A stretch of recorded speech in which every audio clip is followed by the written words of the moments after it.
Good morning and नमस्ते। तो आज का हमारा टॉपिक है कैसे हम अपने भोजन और योग से किसी भी कॉमन डिसीज़ एंड डिसऑर्डर को हील कर सकते हैं। जब भी हमें कोई अंदर व्याधि आए शरीर में, तो उसको ठीक करने का रास्ता भी पहले हमारे भीतर ही खोजना चाहिए, हमारे आसपास ही खोजना चाहिए। उससे जब निजात न मिले, उससे हमारे नियंत्रण में ना आए, तभी हम बाहरी जो प्रबंधन है उसका लाभ लें। बाहरी प्रबंधन क्या होता है? डॉक्टर के पास जाएं, हॉस्पिटल जाएं, वैद्य के पाथ जाएं, होम्योपैथ के पास जाएं, वगैरह वगैरह। लेकिन सबसे पहले हमें ये प्रयास करना है कि क्या हम जो कुछ भी हमारे अंदर हो रहा है उसका इलाज हम खुद खोज सकते हैं क्या। ऐसा स्वभाव हमें क्रिएट करना पड़ेगा, क्योंकि बचपन से हम लोग क्या देखते आ रहे हैं, कुछ भी हुआ चलो डॉक्टर के पास। हाँ, अगर हमें दस्त जैसा हो रहा है चलो डॉक्टर के पास, सिर में दर्द हो रहा है चलो डॉक्टर के पास, बुखार आया चलो डॉक्टर के पास, सर्दी हो गई चलो डॉक्टर के पास, जबकि सर्दी बीमारी नहीं है। हाँ, उसको लिए भी डॉक्टर के पास चले जाते हैं। अरे मुझे हेयर फॉल हो रहा है, डॉक्टर के पास चले, मुझे स्किन का ये हो रहा है, डॉक्टर के पास चले। हर चीज़ में डॉक्टर के पास, डॉक्टर के पास, डॉक्टर के पास, ऐसा संस्कार मिल गया है। उसमें बुराई नहीं है, लेकिन पहले हमें देखना है कि क्या हम खुद कुछ कर सकते हैं क्या। डाइजेस्टिव डिसऑर्डर के लिए हमें थोड़ा डाइजेस्टिव सिस्टम को समझना होगा। ये हमारा डाइजेस्टिव सिस्टम है, जिसके अंदर हमारे मुंह से शुरू होता है, फिर हमारे कंठ से फूड पाइप जुड़ा हुआ रहता है, जिससे हमारा भोजन हमारे स्टमक में पहुंचता है। वहाँ पर कुछ कार्य होता है, फिर उसके आगे बढ़ता है भोजन, ड्यूडेनम में पहुंचता है, फिर लार्ज स्मॉल इंटेस्टाइन में, फिर लार्ज इंटेस्टाइन में, और ऐसे करके रेक्टम में पहुंचता है, और सुबह हमारा मल त्याग होता है। और हम लोग तभी तक आनंदपूर्वक जी सकते हैं जब तक हमारा यह सिस्टम एकदम ठीक ठाक चल रहा हो। जी तो सकते हैं, जीने के साथ आनंद कब हो सकता है? जब हमारा ये सिस्टम ठीक ठाक चल रहा हो। अगर ये सिस्टम ठीक ठाक नहीं हो तो हमारा आनंद शून्य हो जाता है। पॉसिबल है क्या कि अगर हमारे पेट में प्रॉब्लम चल रही हो तो हम कितना भी बाहरी सब खुशियों के सब चल रहा हो व्यवस्था, हम लोग खुश नहीं रह सकते अंदर से, ठीक है ना। तो ये सिस्टम को हमें अच्छे से समझना चाहिए कि क्या क्या इसमें है और क्या क्या होता है हर अंग के द्वारा। अब इसको कैसे हेल्दी रखें, इस सिस्टम को अगर हेल्दी रखना है तो हमें क्या क्या करना पड़ेगा। ये एक एस्पेक्ट है कि हमें बीमारी हो ही नहीं। कभी हमें स्ट्रेस आ जाएगा, कभी हमें तनाव आ जाएगा, कभी हमें चिंता हो जाएगी, और हमें कोई डाइजेस्टिव डिसऑर्डर हो सकता है। दूसरा कारण होता है कुछ खाने पीने में गलत आ जाए तो भी डाइजेस्टिव डिसऑर्डर हो सकता है। दो परिस्थितियाँ बन सकती हैं। नंबर 1, कुछ खाने पीने में गलत आ जाए, गरिष्ठ हो जाए, समय पर न ले पाएँ, असमय हो जाए, तो भी कुछ डिसऑर्डर पैदा हो सकते हैं। बहुत तेल मिर्ची मसाला और ये सब चीज़ें हम बहुत दिनों तक खाते रहेंगे तो ये झेल नहीं पाता है, आपको अल्सर हो जाता है अंदर ही अंदर कुछ खाने की वजह से। मान लीजिए आप खाना ठीक से खा रहे हैं, बिल्कुल सादा भोजन कर रहे हैं, इतना सादा कि आप केवल फल सब्जी और रोटी दाल चावल खा रहे हैं बिना मिर्च मसाले का, लेकिन बहुत तनाव चिंता और स्ट्रेस में भरे पड़े हैं, तो भी आपको ये अल्सर, कोलाइटिस जैसी बीमारियां, गैस्ट्रिक ट्रबल, हाँ, एसिडिटी, ये सब हो सकता है। तो ये सब ना हो, क्योंकि हम समाज में रह रहे हैं। आप सभी के जीवन में कभी न कभी किसी न किसी कारण से स्ट्रेस भी आना है, चिंता भी आना है, तनाव भी आना है। इससे हम बच नहीं सकते। कहाँ चले जाओ, जहाँ भी चले जाओगे वहाँ भी बच नहीं सकते। आप आश्रम आ जाओगे, यहाँ भी नहीं बच सकते। हाँ, यहाँ भी कुछ न कुछ आते रहेंगे आपके पास समाचार, और उससे तनाव चिंता हो सकती है। तो अपने सिस्टम को इतना स्ट्रांग बना लो। लाइक ये बिल्डिंग है, तो अगर इसमें कमजोरी है और यहाँ आंधी तूफान आता है तो कभी ये उड़ जाएगा, कभी वो हो जाएगा, कभी एक रेक आ जाएगा, कभी। और दूसरा है बिल्डिंग इतनी स्ट्रांग बना लो कि इतने भी आंधी तूफान भूकंप कुछ भी आ जाए और हमारी ये बिल्डिंग हिले नहीं। रास्ता ठीक है ना? बिल्डिंग स्ट्रॉन्ग बनाने वाला रास्ता ठीक है ना? Right, okay. तो अभी हम स्ट्रॉन्ग बनाने के लिए क्या करें, तो उसमें आता है सबसे पहले आसन का अभ्यास। रोजाना हमें कौन से आसन ऐसे करना चाहिए जिससे कि हमारा डाइजेस्टिव सिस्टम एकदम स्ट्रॉन्ग रहे। तो ये कुछ प्रमुख आसन हैं जिससे हमारे डाइजेस्टिव सिस्टम के जितने भी अंग हैं उनको मसाज मिलता है, उनको स्ट्रेच मिलता है, और इसकी वजह से वहाँ के सारे मसल्स, सारे टिश्यूज, सारे सेल्स हेल्दी बनते हैं। पहला आसन है पश्चिमोत्तानासन। इसका हम 5 से 10 बार जाएं और वहाँ 6 से 10 सेकंड रुकें।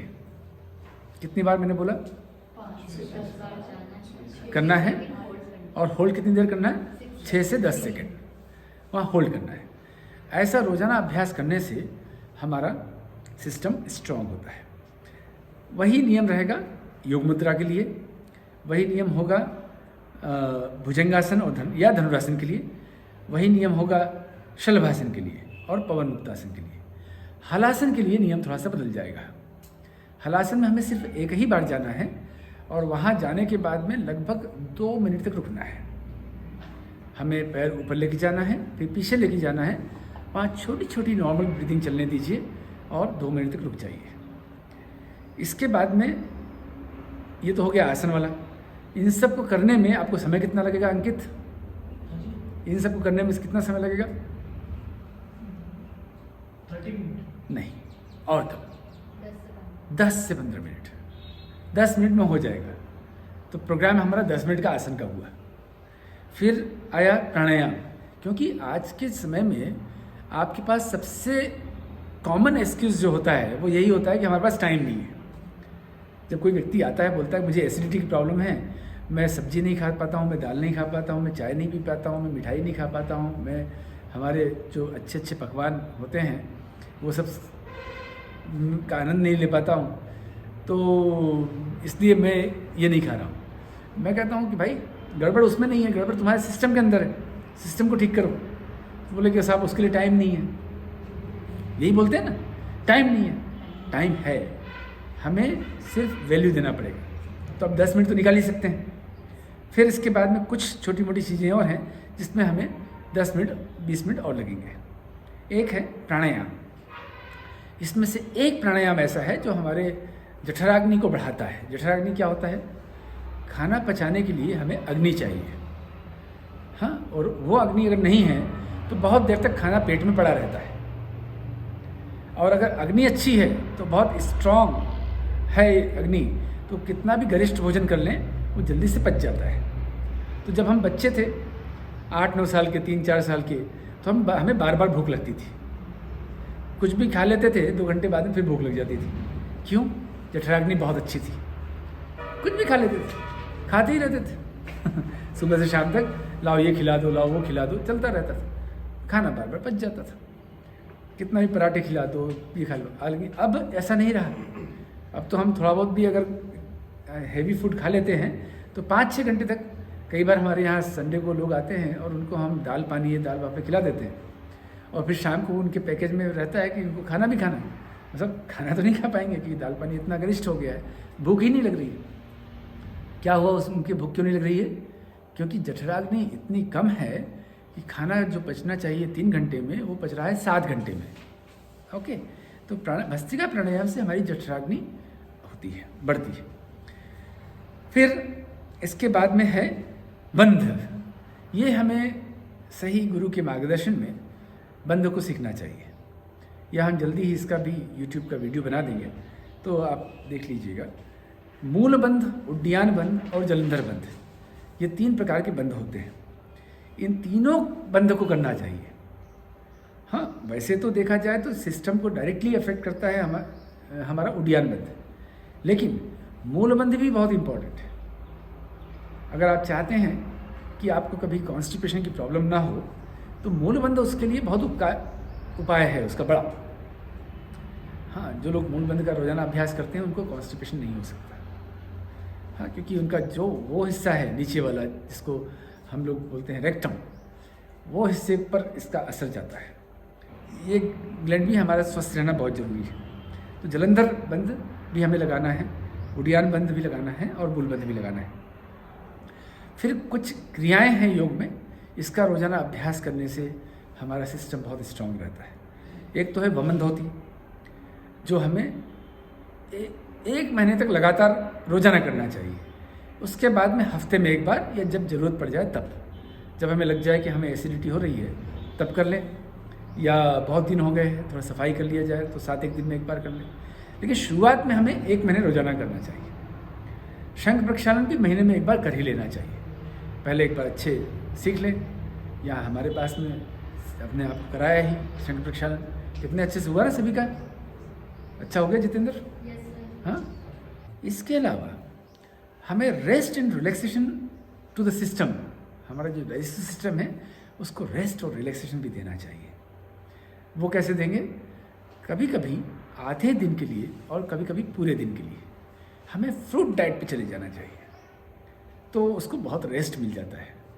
हाँ, जैसे आपको वीकली अवकाश लगता है ना, आप लोग अगर वर्किंग में रहते हैं, संडे चाहिए ना, सैटरडे संडे हमें ऑफ मिल जाए तो हम घर के काम कर लें, हम थोड़ा आराम कर लें, थोड़ा सोच विचार कर लें, आनंद कर लें, पिक्चर देखने चले जाएं, शॉपिंग के लिए चले जाएं, बच्चों के साथ में कहीं घूमने फिरने चले जाएं, पति को परेशान कर दें, पत्नी को थोड़ा शॉपिंग करा दें, ऐसा सब रहता है ना। तो ऐसा इसकी भी डिमांड रहती है कि कम से कम हफ्ते में एक बार, और नहीं हो तो 2 बार भी कर लें।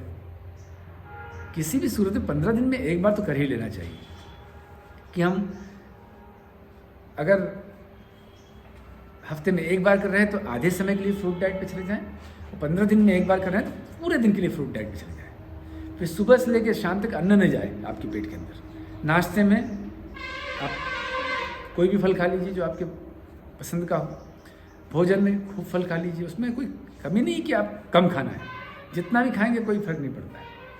फिर लेकिन जब आप फल आहार पर रहें तो आपको कम से कम 5 बार खाना पड़ेगा। सुबह नाश्ता किया, मान लीजिए 8-9 बजे, तो 11-12 बजे आपको फल जाना चाहिए, फिर 2-3 बजे जाना चाहिए, फिर शाम को 5-6 बजे और रात को 9 बजे भी, नहीं तो फिर रात को नींद नहीं आएगी। आप लोग बोलेंगे कि अरे हमें तो नींद नहीं आ रही है, अब तो कुछ फ्रिज में से निकाल के खा लेते हैं, चलो। हाँ, यंग हैं तो मैगी बना के खा लेंगे जल्दी से, ओल्ड हैं तो कुछ लाओ ब्रेड वेड निकालो, कुछ ऐसा करके खा लेंगे। ऐसा नहीं करना है हमें रात को 9 बजे भी खाना है, जिससे कि रात को नींद आ जाए। ऐसा करके हम उन्हें रिलैक्सेशन दे सकते हैं। ये हमारा डाइजेशन का प्रोसेस है जो मुंह से शुरू होता है, और उसमें क्या होता है वो यहाँ दिया हुआ है कि इसमें क्या हमें ध्यान रखना चाहिए कि हमारा जो भोजन यहाँ लेते हैं, अब मैं भोजन पर आ जाता हूँ कि जब भोजन करते हैं तो यहाँ अच्छे से चबा के खाना है, ये भी हमारे डाइजेशन को सपोर्ट देता है। इसलिए हम आपको यहाँ सिखाते हैं कि जब भोजन करें तब मौन का पालन करें। करते हैं ना आप लोग, सब मौन रहते हैं, भोजन करते हैं, तो अनचाहे भी थोड़ा सा ध्यान भोजन पे चला जाता है। अगर मौन न रहें तो चाह कर भी ध्यान नहीं जाता है, बातें ही करते रहेंगे, भोजन करते करते सारे दुनिया की बातें कर लेंगे, सब कुछ हम यहाँ पर शायद वही एक कॉन्फ्रेंस टेबल हो जाती है लोगों के लिए। हम चबा चबा करके ठीक से नहीं खाएंगे तो अच्छे से स्लाइवा जो है हमारा उसमें मिलेगा नहीं। कुछ अन्न ऐसे होते हैं जो आगे स्लाइड में आपको बताएंगे, जो यहीं पचते हैं, पेट में नहीं पचते। यहाँ अगर नहीं पचाया उसको, यहाँ अगर डाइजेस्ट नहीं हुआ तो पेट में जाके ऐसे कैसे आगे निकल जाएगा, फिर उसका उसमें से एब्जॉर्प्शन नहीं होगा। फिर यहाँ पर आहार नली है, इसोफेगस बोलते हैं, वो भोजन को आगे बढ़ाता है, पुश करके करता है। फिर स्टमक आता है जिसके अंदर बहुत सारे डाइजेस्टिव जूसेस इकट्ठे होकर के हमारे बैक्टीरियाज को वहाँ पर समाप्त करते हैं, और इसके अलावा जो एंजाइम्स रहते हैं वो प्रोटीन को वहाँ पर तोड़ते हैं। हाँ, सारे जितने प्रकार के भोजन हम करेंगे उनके बारीक बारीक टुकड़ों में कन्वर्ट कर देते हैं। फिर इसके बाद में लीवर का काम होता है, थोड़ा सा हरा और पीला कलर मिला ले तो ऐसा एक कलर का एक निकलता है जिसको बाइल कहते हैं, वो भोजन मिक्स होता है। और उसके बाद में पेंक्रियास का काम होता है, वो पेंक्रियाटिक जूसेस निकालता है, वो मिलता है। और इसके बाद में स्मॉल इंटेस्टाइन का काम होता है, जो एब्जॉर्प्शन करता है, जो अच्छी चीज़ें हैं, जो न्यूट्रिएंट्स हैं, उनको शरीर में से उसको खींच लेता है शरीर। लार्ज इंटेस्टाइन का काम होता है मुख्य रूप से लिक्विड को सॉलिड में कन्वर्ट करना, सारा पानी खींच लेना, और उसके बाद में जो सॉलिड वेस्ट है उसको इकट्ठे करने का काम करता है हमारा रेक्टम, और वहाँ से एनएस से आगे निकल जाता है। इसमें हमारे जो सबकॉन्शियस है उसका रोल बहुत बड़ा होता है। मैं आपको बता चुका हूँ, यहाँ पर एक दिख भी रहा है डायग्राम, कैसे हमारा ये जो माइंड है यहाँ से नर्व्स निकली हुई हैं, और वो हमारा जो ये मेरुदंड है इसके भीतर एक नेवल कॉर्ड होती है। नर्वस सिस्टम पढ़ाया कि नहीं पढ़ाया? अभी आपको पढ़ा दिया। तो नर्वस सिस्टम में आपने को पढ़ा होगा कि सांप जैसा एक नेवल कॉर्ड होती है, उसमें से सारे नर्व्स निकलते हैं और शरीर के एक एक अंग को में वो पहुंचते हैं, वहाँ से सब कुछ संचालित होता है लगाम की तरह। हाँ, देख रहे हैं कैसे लगाम की तरह संचालित होता है। तो हमारे सारे स्लाइवरी ग्लैंड्स से लेकर के, मुंह से लेकर के, जुबान से लेकर के, ये इसोफेगस, सारे जितने भी प्रकार के वॉल्स हैं, इन सबको कंट्रोल करने का काम हमारा ये सबकॉन्शियस माइंड करता है। तो ये कंट्रोल करता है सारे नर्व्स को, जिससे मसल्स को, और अगर इसमें कहीं एरर आ जाए हमारे सबकॉन्शियस माइंड में तो अगेन कुछ ना कुछ डिसीज या डिसऑर्डर आपके डाइजेस्टिव सिस्टम में हो सकता है। ये आपको मैंने समझाया ही है कि हमारे पास कॉन्शियस माइंड है और सबकॉन्शियस माइंड है। जो हमारा कॉन्शियस माइंड है वो कुछ 10,000 कार्य करता होगा, 5 से 10,000 कार्य करता हो सुबह से शाम तक। तो उसमें आप 2,000 का गुणा कर दीजिए, 200 से 2,000 का गुणा करते हैं, समय व्यक्ति के अनुसार डिपेंड करता है। इतने काम हमारा सबकॉन्शियस माइंड करता है। ये हमारा भोजन का मुख्य कार्य होता है। ये हमें एनर्जी प्रोवाइड करता है जिससे हम जीवन के एक्टिविटीज़ को परफॉर्म कर सकें। ये हमारी ग्रोथ को स्टिमुलेट करता है। ग्रोथ केवल ऐसा नहीं होता है कि हमारे बचपन में ही होता है, आज भी हमारा ग्रोथ हो रहा है। हमारे सेल्स मरते रहते हैं और नए सेल्स जन्म लेते रहते हैं, तो ग्रोथ तो होता ही रहता है। फिर प्रोटेक्शन एंड रेगुलेशन, इसी भोजन में से कुछ चीज़ें आपको प्राप्त होती हैं जिससे आपका शरीर की प्रोटेक्शन होता है, जो रेजिस्टेंस का काम करती है। तो आपके शरीर को प्रोटेक्ट करता है सभी प्रकार के तत्वों से। इसके अलावा मेंटेनेंस ऑफ हेल्थ, आप स्वस्थ रहें इसके लिए अलग अलग प्रकार के ये मेडिसिन भी प्रोड्यूस करता है और आपको स्वस्थ रखता है। ये भी काम हमारा, मतलब हमारे भोजन में दवाइयाँ भी होती हैं, मेडिसिनल वैल्यूज़ भी होती हैं। हम आपको यहाँ तुलसी, अदरक ये सब देते हैं, तो क्यों देते हैं? जिससे कि कोर्स के दौरान आप बीमार न पड़ जाए। मैंने बताया था ना शुरुआत में ही, तो कोर्स के दौरान बीमार नहीं पड़ना है, इसके लिए हम आपको ये 3 बार हम काढ़ा पिलाते हैं। तो हमारे इसी फूड में मेडिसिनल वैल्यूज़ भी होती हैं जो हमारे हेल्थ को मेंटेन करें। न्यूट्रिएंट्स क्या होते हैं? ये हमारे भोजन के अंदर कंपोनेंट्स होते हैं जो मस्ट होते हैं, ज़रूरी होते हैं हमारे भोजन के अंदर सूटेबल अमाउंट में। बहुत ज़्यादा करेंगे तो वो भी गड़बड़ हो जाते हैं। इसमें कुछ मैक्रो न्यूट्रिएंट्स होते हैं, कुछ माइक्रो न्यूट्रिएंट्स होते हैं। ठीक है, मैक्रो न्यूट्रिएंट्स के अपने काम होते हैं जो कि प्रोटीन, कार्बोहाइड्रेट्स, प्रोटीन, फैट और वाटर में होते हैं। ये हमें ज़्यादा मात्रा में लेना पड़ता है। ठीक है, ये हमें मेटाबॉलिक रेट को हमारे मेंटेन करते हैं और ऊर्जा बनाते हैं हमारे शरीर में। लेकिन जो माइक्रो न्यूट्रिएंट्स होते हैं उनका काम बहुत बड़ा होता है। शरीर को स्वस्थ रखने का काम माइक्रो न्यूट्रिएंट्स करते हैं। तो उसमें हमारा विटामिन्स, मिनरल्स और फाइबर्स आते हैं। तो आप इस स्लाइड को ध्यान से देख लें। ये 7 प्रकार की चीज़ें होती हैं जो हमारे पेट में जाती हैं। हाँ, बोलिए आप लोग, क्या पहला क्या है? दूसरा क्या है? तीसरा? हाँ, वाटर। अब इसमें 3, 3 और 1 कर दीजिए, इनका ग्रुप बना दीजिए। एक ग्रुप में 3 कर दीजिए, फर्स्ट 3 कर दीजिए, सेकंड ग्रुप में, हाँ ऐसे याद कर लीजिए। फिर दूसरे ग्रुप में हो जाएगा क्या? यस, लास्ट है वाटर। वाटर के बारे में तो बस इतनी ही चिंता करना है हमें। तो जब भी हमें प्यास लगे तो नेग्लिजेंस नहीं आना चाहिए, तुरंत पानी पी लेना चाहिए। अगर हो सके तो बॉडी टेम्परेचर का पानी पिएंगे तो आपके शरीर की एक प्रक्रिया कम हो जाएगी। सुबह से शाम तक अवेयरनेस रखिए कि ज़्यादा से ज़्यादा चीज़ें हमारे भीतर उसी डिग्री का जाए, उसी टेम्परेचर का जाए। तो पानी में हमें ये ध्यान रखना कि जब भी प्यास लगे हम पानी पी लें। शरीर बोलेगा पानी पी लो, गर्मी में ज़्यादा पानी पीने के लिए बोलेगा। अभी कई लोग ये बोलते हैं साहब पानी कितना पिए, ऐसा कोई नियम नहीं है। हाँ, अभी परिस्थिति के अनुसार हमें पानी पीना पड़ेगा। अभी मैं मालवा में हूँ, मध्य प्रदेश में हूँ, ठंड का समय है, तो मैं ऑब्जर्व करता हूँ कि मैं दिन भर में 3 लीटर 2.5 लीटर पानी पीता हूँ। अभी मैं केरला चला जाऊँगा, कोस्टल एरिया है, गर्मी है, ह्यूमिडिटी है, खूब पसीना निकलेगा, तो मुझे 6 लीटर पानी पीना पड़ेगा। शरीर बोलेगा पानी पियो, तब पानी पीना है। अभी कुछ समय के लिए यहाँ बारिश का मौसम हो जाए तो मेरा काम 1.5 लीटर में ही हो जाएगा, क्योंकि हवा में ही पानी जाता रहता है, प्यास लगेगी नहीं, 1.5 लीटर पानी में काम चल जाएगा। तो ऐसा नियम मत बनाओ कितना पानी पीना है, शरीर जब मांगे पी डालो। ज़्यादा पियोगे तो भी प्रॉब्लम है, क्योंकि पानी को भी पचाना पड़ता है, काम रहता है उसके साथ। फिर जो कार्बोहाइड्रेट्स हैं, प्रोटीन है और फैट है, इसका रोल दिया हुआ है कि क्या करता है। हर भोजन का अपना एक काम है और उसके सोर्सेस हैं। अब ये जो सोर्सेस इसमें लिखे हुए हैं ये अमेरिकन सोर्सेस हैं, अपने भारतीय सोर्सेस में जाना है कि हर चीज़ का हमें भारतीय व्यवस्था में जाना है। चूँकि ये स्लाइड बनी थी लंदन के किसी एक कॉन्फ्रेंस के लिए, तो मैंने उनकी भाषा में समझाने के लिए इसमें सब लिख दिया है, लेकिन आप इसे अपनी भाषा में करने के लिए थोड़ा शोध कर लीजिएगा।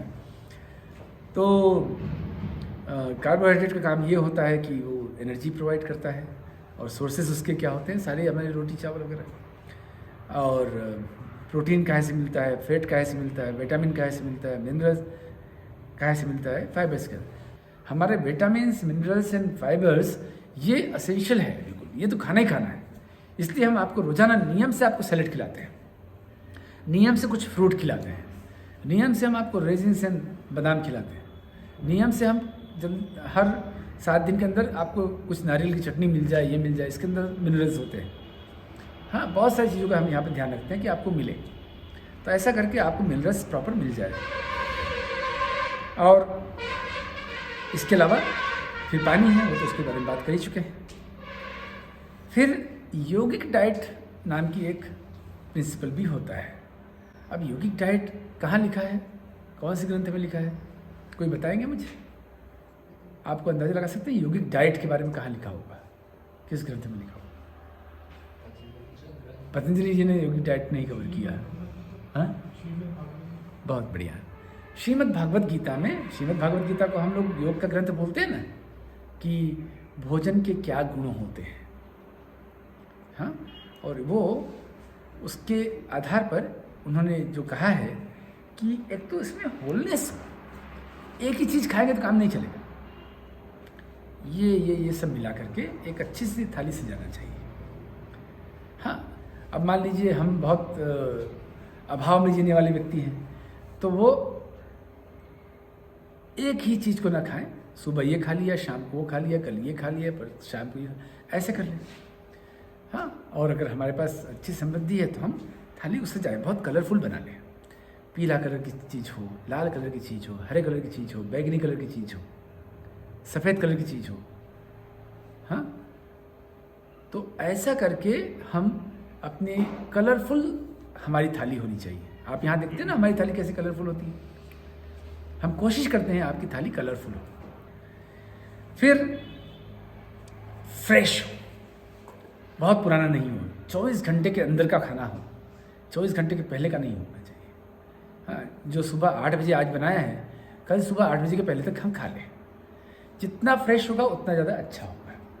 फिर requirement as per climate, geography and activity, एक ये नियम भी हमें देखना पड़ेगा, हम किस क्लाइमेट में जी रहे हैं। अगर मैं सर्दी वाली जगह पे हूँ तो मुझे वहाँ पर ध्यान देना पड़ेगा, वहाँ पर दवाई के रूप में मुझे लहसुन खाना पड़ेगा, लहसुन में गर्मी होती है। अगर मैं गर्म क्लाइमेट में हूँ तो दवाई के रूप में मुझे प्याज खाना पड़ेगा।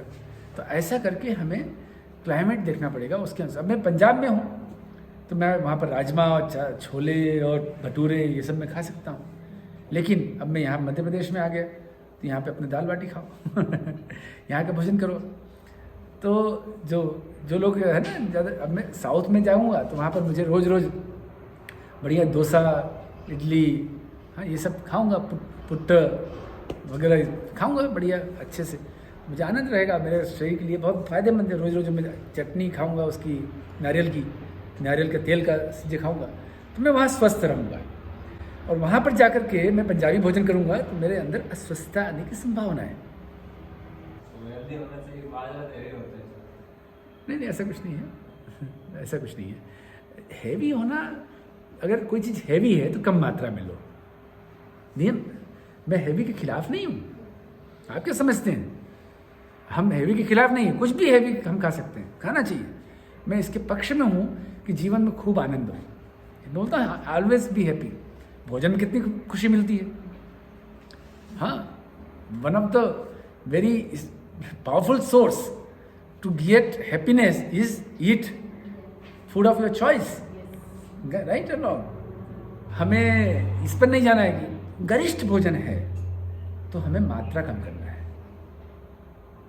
ठीक है। अगर हम मिठाई है, हाँ गुलाब जामुन है, जलेबी है, तो हमें कितना खाना है? कम खाना है, 50 ग्राम खाना है, ठीक है। और सब्जियां हैं, सलाद है, सूप है, कटोरा भर के खाओ, मात्रा का ध्यान दो। तो संतों, अगर आपको लंबा जीना है तो कम खाना पड़ेगा। जितना ज़्यादा खाना खाओगे उतनी जल्दी मरोगे। ये मैं आपको गारंटीड लिख करके दे सकता हूँ, क्योंकि इस पर हमने बहुत अध्ययन किया। मुझे ज़्यादा जीना है तो उम्र के साथ मुझे भोजन कम करना है। एक समय था जब मैं बहुत भोजन करता था, हाँ आवश्यकता थी। अब उतने सेल्स डेवलप नहीं हो रहे हैं, उतने नहीं, अब मुझे कम करना है। अगले साल भोजन और कम कर दूंगा, उसके अगले साल और भोजन कम कर दूंगा। 70 साल की उम्र तक आते आते मेरा भोजन हो जाएगा 2 केला दिन में, 1 केला शाम को। बस इतने अमाउंट का भोजन मुझे करना है। कितने साल की उम्र में? 70 साल।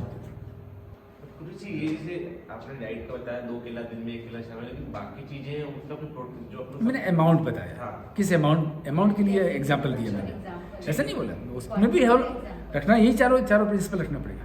Wholeness, freshness, medicinal value and requirement principle, ये सब समझे। तो ज़्यादा खाने से हम जल्दी मरते हैं, क्योंकि उसको पचाने में बहुत सारी ऊर्जा खर्च होती है, श्वास भी तेज होती है।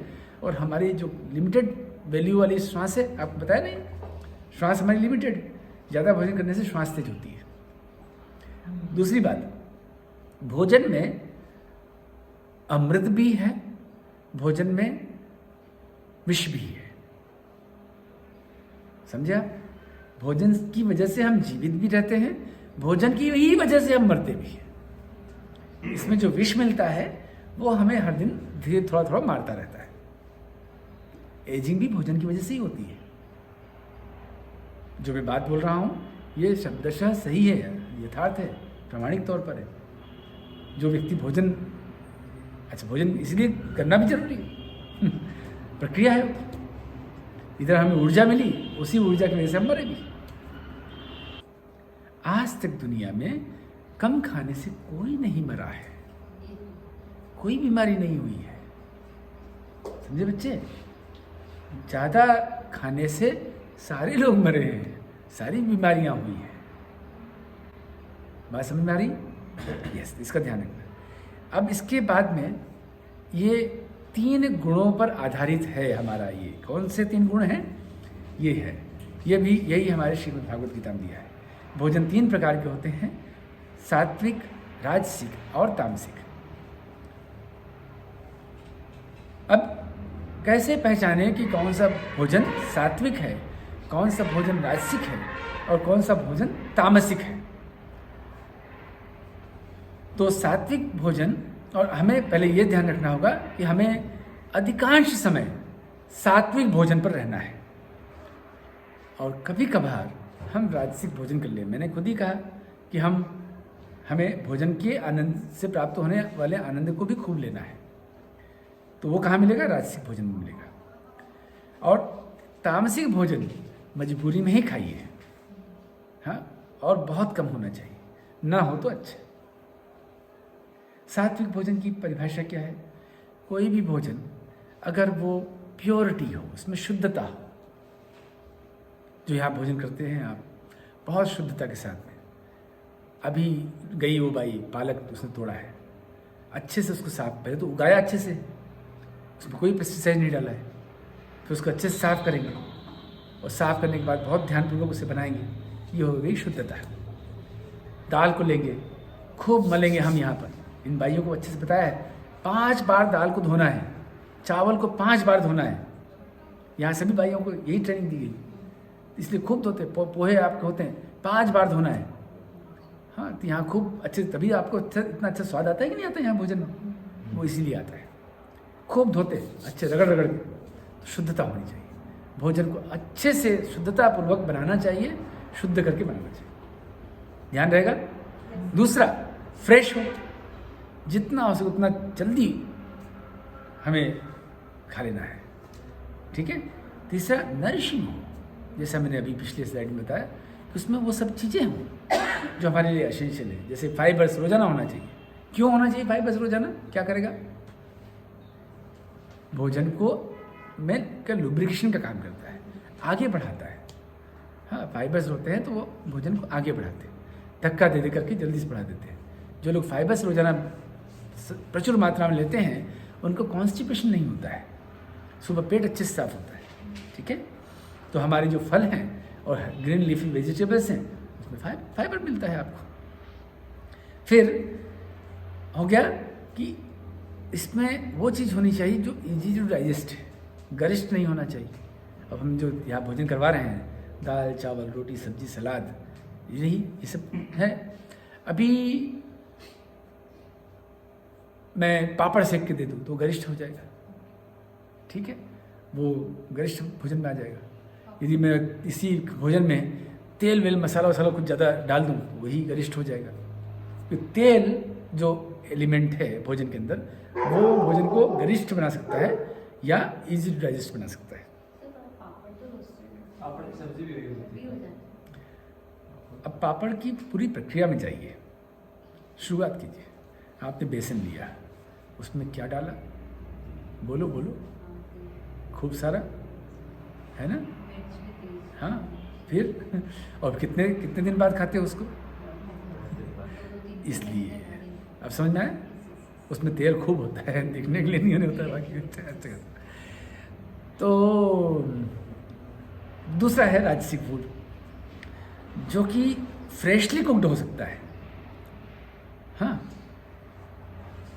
फ्रेशली कुक्ड हो सकता है लेकिन हार्ड टू डाइजेस्ट होता है, ये हेवी होता है और इसमें बहुत प्रोटीन और फैट होता है। जैसे पनीर है, राजमा है और छोले फोले, ये सब खूब सारे मसाला वसाला डाल के बनाते हैं ना।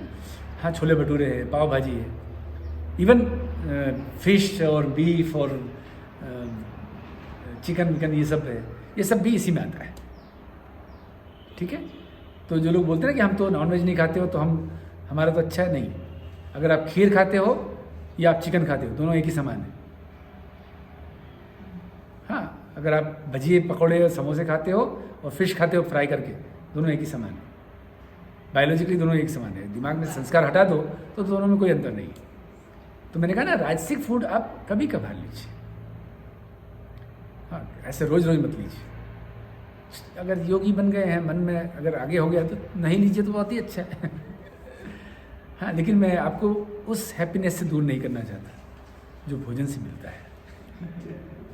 तो जब भी राजसिक भोजन आए तो उसकी मात्रा कम कर दीजिए और ओकेजनली कीजिए, ठीक है। मैं भी समोसे बनाता हूँ, खाता हूँ, खिलाता हूँ, तो साल में 2-3 बार होता है ऐसा। अगर रोज रोज करूँगा तो क्या होगा? हाँ, जल्दी मर जाऊँगा। हाँ, रोज रोज अगर मैं ये गरिष्ठ भोजन करूँगा, भजिए पकौड़े समोसे ये सब रोज रोज करूँगा तो क्या होगा? आप लोग भी जो रोज रोज पनीर की सब्जी ये सब खाओगे तो क्या हो जाएगा? क्या हो जाएगा? जल्दी मर जाओगे।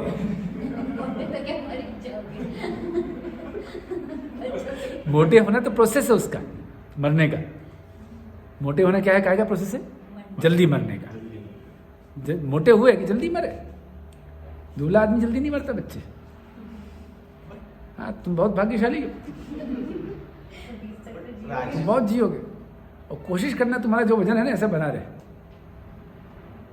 ऊर्जा बढ़ाना अलग बात है। ऊर्जा बढ़ाने के लिए आसन वासन करो, तो जो भी खाना खा रहे हो उसमें से अच्छे से न्यूट्रिएंट्स निकले, ऊर्जा बनती रहेगी।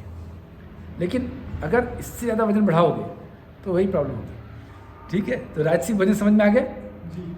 सारे नॉनवेज फूड भी इसी में आते हैं। फिर आता है तामसिक भोजन। हाँ, तामसिक भोजन वो होता है जो भले ही इजीली डाइजेस्टेबल हो, भले ही ये हो, लेकिन बहुत पुराना हो।